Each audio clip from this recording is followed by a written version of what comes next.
Viewers, let's do one more problem in fluid mechanics. The problem is written here. I'll give it in description also down. You can read it properly there. It is not very clearly. I will just read it out for you.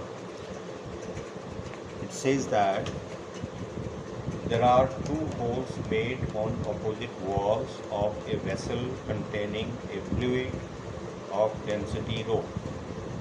The vertical distance between the holes is small h. Each hole has area of cross section small a. What is the horizontal force needed to keep the vessel in equilibrium? Now, let's first understand here the diagram. The vessel, the hole is at A, another is at B point. The height of the distance between these 2 points is small h. We can assume that let this point be at h1 height, let this point be at h2 height, let the velocity of efflux be here v1, let the velocity of efflux here be v2. Velocity of efflux means with which the liquid flows out. It depends on the height. So let's write down what is the velocity v1 equal to. So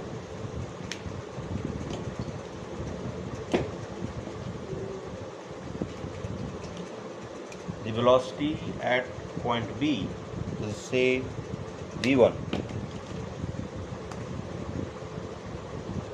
This will be equal to under root 2gh1. That's the formula for what? Velocity of efflux, which only depends on h. Of course, g is constant. So more is the height, more will be the velocity.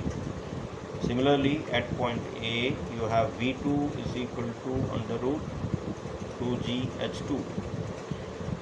Before also in some other sum we had shown that what is the outward thrust due to the flow of liquid. Suppose the outward thrust here is what? F2 at this hole, and let us consider here the thrust is what?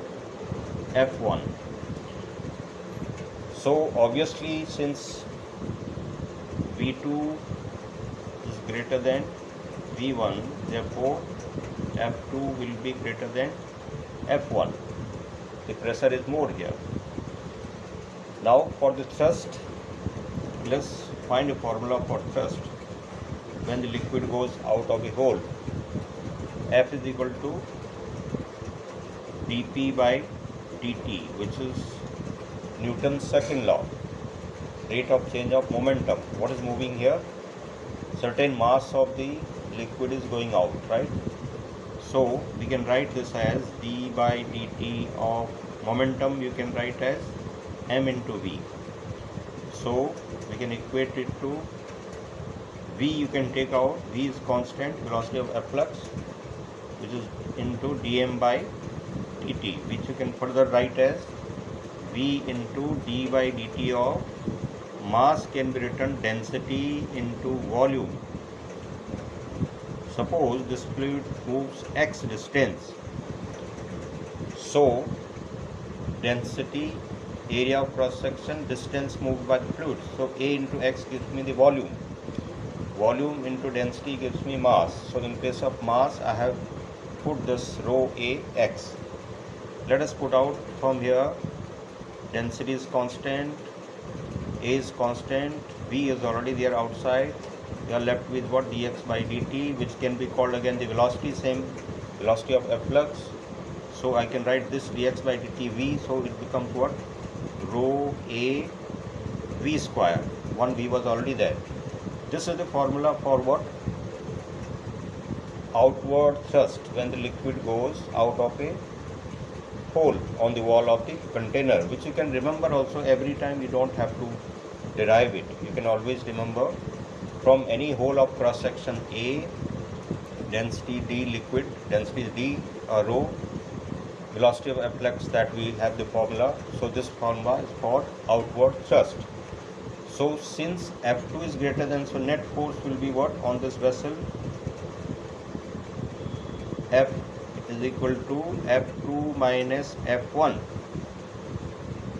right, which can be written as, using this formula now, rho A V2 square minus rho A V1 square, or F is equal to rho into A bracket V2 square minus V1 square. Let us put the values of V1 and V2 here. This becomes rho A V2 square means 2GH2 and V1 square is 2GH1 equal to rho A 2G you can take common in the bracket H2 minus H1, which is eventually H. So therefore this is equal to rho, you can put it this way, 2 rho AG into H. This is the final formula. So therefore force needed towards left. Why towards left? Because this force is more, this force is less. So the net force is going to act this way. So you have to oppose that force towards left, which is F is equal to 2 rho AGH. And this is the final answer. This much force is required to keep this vessel in equilibrium. I hope you have understood this. Thank you.